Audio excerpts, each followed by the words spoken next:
Boa noite, meus iluminados e minhas iluminadas, a paz do Senhor Jesus. Hoje o nosso estudo será guardar os mandamentos de Deus.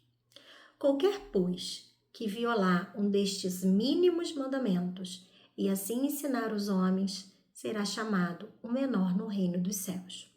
Mas o que os guardar e ensinar a guardá-los, esse será reputado grande no reino dos céus. Mateus capítulo 5, versículo 19.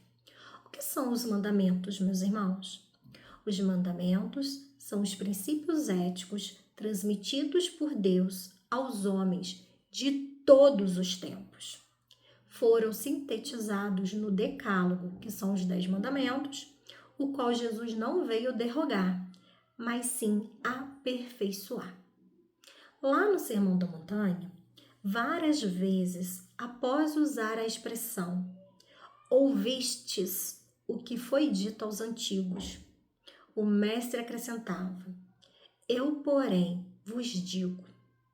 E entrava a expor novos preceitos, novas normas de condutas, de molde a conduzir-nos a uma justiça mais perfeita.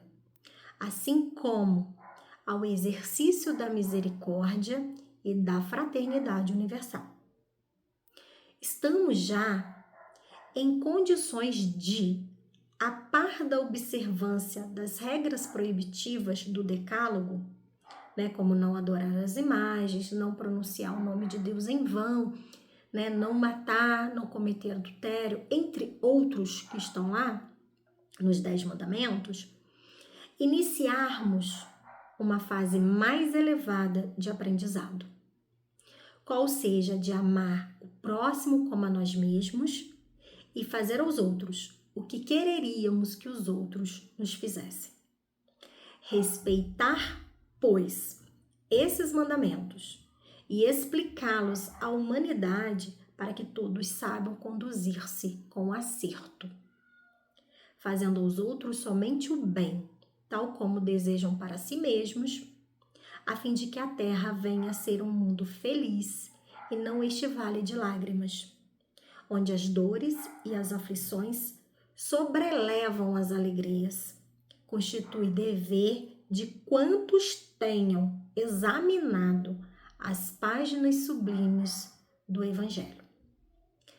Meus irmãos, a partir do momento que nós amarmos realmente o nosso semelhante como a nós mesmos e fazer aos outros o que gostaríamos que os outros nos fizessem, nós vamos estar praticando todos os 10 mandamentos, que foi sintetizado, porque a lei de Deus não está só naqueles 10 mandamentos não, mas ele sintetizou para o povo daquela época o que não poderia ser feito, para que eles pudessem viver harmonicamente entre eles, pudessem se respeitar. Então, naquela época, se proibia, não pode isso, não pode aquilo, mas para quê? Para que todos vivessem felizes e respeitando uns aos outros. Porque o povo daquela época precisava, dessa lei dessa forma. Hoje, como nós temos um grau de instrução maior, a gente tem a internet, a gente estuda, que o povo daquela época não eram todos que tinham acesso ao estudo. Hoje todos nós temos acesso à educação, Então, a gente tem um conhecimento maior. Então, hoje, essas leis proibitivas já não cabem mais pra gente, Então, a gente tem que amar mesmo o nosso semelhante, do fundo do nosso coração, e fazer os outros o que gostaríamos que fizessem conosco. Porque é tão ruim quando a gente age de uma maneira com o outro, mas a gente não está sentindo. Mas a partir do momento que a pessoa age igual a gente agiu com eles, conosco, a gente não gosta, a gente se fere. Então, por que eu vou fazer com o outro aquilo que eu não gosto? Aquilo que me machuca? A partir do momento que nós fizermos isso, a nossa vida será muito melhor, tá? Lamentavelmente, porém, Apesar de contarmos quase 20 séculos do cristianismo, a verdadeira moral cristã continua ignorada e por isso descumprida, substituída que foi por uma série de teorias confusas e contraditórias. Teorias que só têm lançado a confusão entre os homens, obstando a que se aproximem, se estimem e se estendam as mãos. E o pior disso tudo é que, contrariando a recomendação do Cristo, no texto em epígrafe, que foi o texto falado lá em cima, muitos se omitem no trabalho da edificação da humanidade. Então, muita gente se diz cristão por falar, porque no agir não está agindo. Gente, a gente engana qualquer pessoa, mas a gente não engana Deus.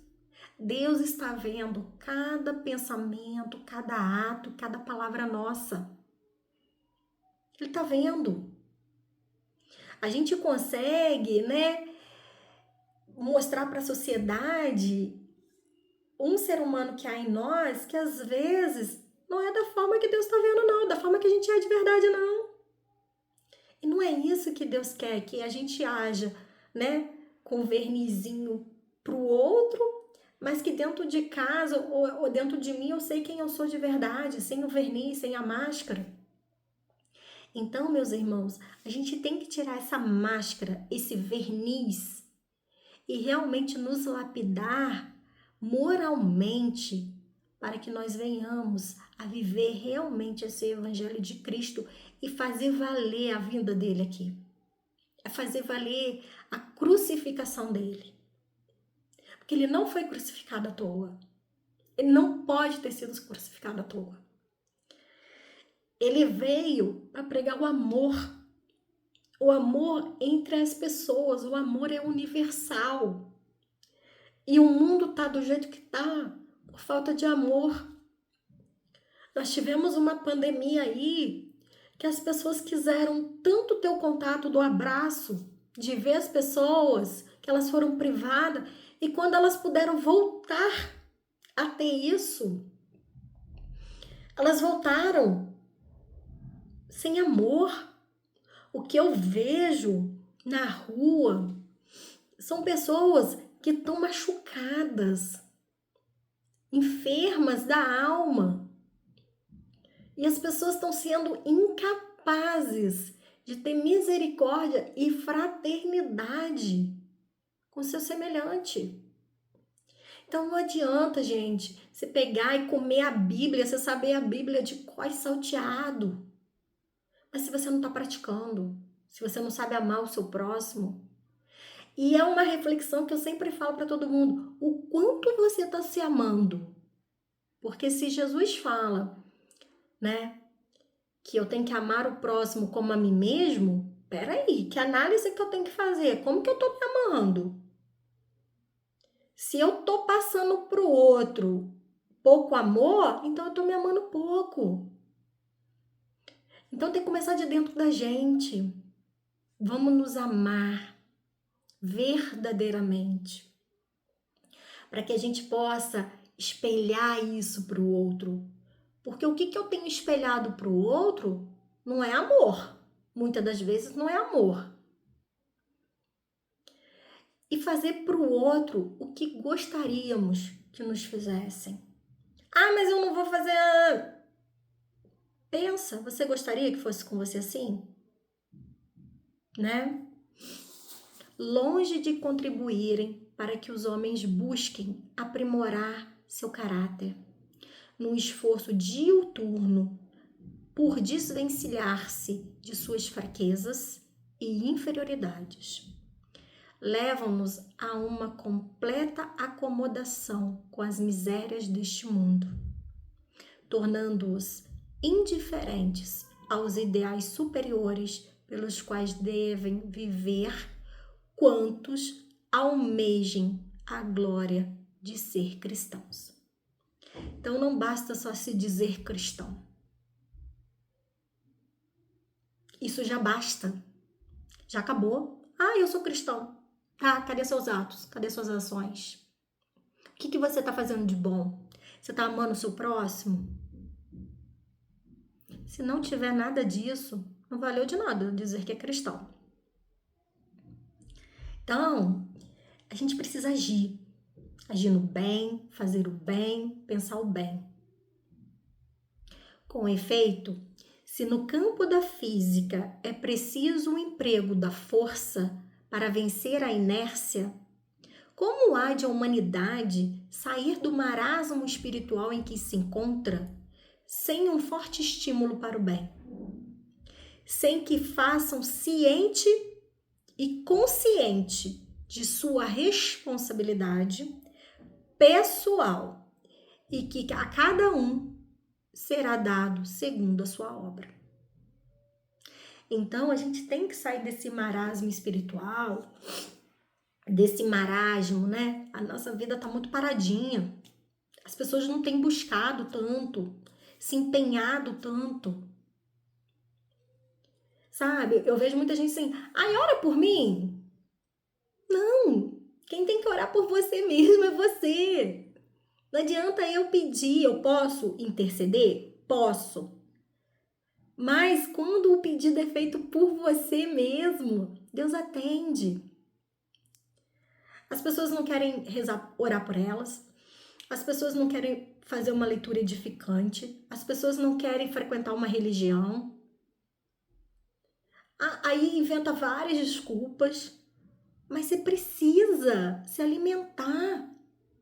Trazer coisa que deixa a sua raiz robusta. Porque na primeira adversidade, no primeiro vento, você cai. Cadê a fé? Não é fácil para ninguém, meus irmãos. É difícil para todo mundo, é trabalhoso para todo mundo. Mas o quanto eu tenho me empenhado para me manter firme diante de qualquer tempestade, de qualquer tribulação, de qualquer vento que vier soprar contra a minha vida. O que eu tô botando para dentro de mim de adubo para me deixar minhas raízes fortes? Para quando vier qualquer coisa eu falar, não, calma aí, nem mexo. Mas a gente precisa se alimentar espiritualmente. A gente busca muitas coisas materiais e esquece do que realmente nós vamos levar. Ninguém leva nada material, não. A gente só leva o que a gente conquistou de moralidade, dos bens que eu fiz para o meu semelhante e para mim mesmo. Isso traça nenhuma corrói, ladrão nenhum rouba. É meu, é conquista pessoal, aqui tá falando é responsabilidade individual. A gente tem que parar também de ficar culpando o outro das coisas que a gente não conquistou e daquilo que a gente fez. Eu, diante de uma situação que vem de calúnia para cima de mim, se eu revidar, eu tô dando força, eu tô alimentando aquilo, mas a partir do momento que eu dou um silêncio, eu quebro. E isso, gente, é exercício. Isso não é fácil, é exercício. Eu tenho praticado muito isso. É exercício. No primeiro momento não é fácil, mas quando você vai exercitando, vai chegar uma hora que você vai fazer naturalmente e não vai te atingir mais. Então vamos pensar, né? Analisar sobre isso, sobre o meu amor por mim mesmo, para que eu reflita isso no outro, e o que eu quero que o outro haja comigo, mas eu tô agindo também bacaninha com o meu coleguinha, né?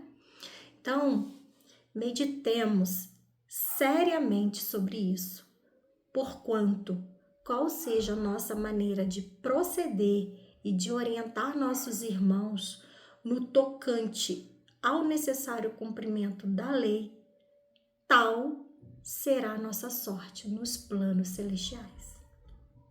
O que eu tenho, né, orientado, tocado no outro? O que eu estou estimulando no outro? Deve dizer muito de mim, porque é cada um segundo as suas obras. Essa é uma responsabilidade pessoal. A gente engana qualquer um, mas a gente não engana Deus. Então, que nós possamos refletir sobre guardar os mandamentos de Deus e agir em consonância com esses ensinamentos, com esses mandamentos. Que sejamos luzes sempre na vida do nosso próximo, para que a luz também brilhe para nós. Uma boa noite, que Deus os abençoe. Até o próximo vídeo.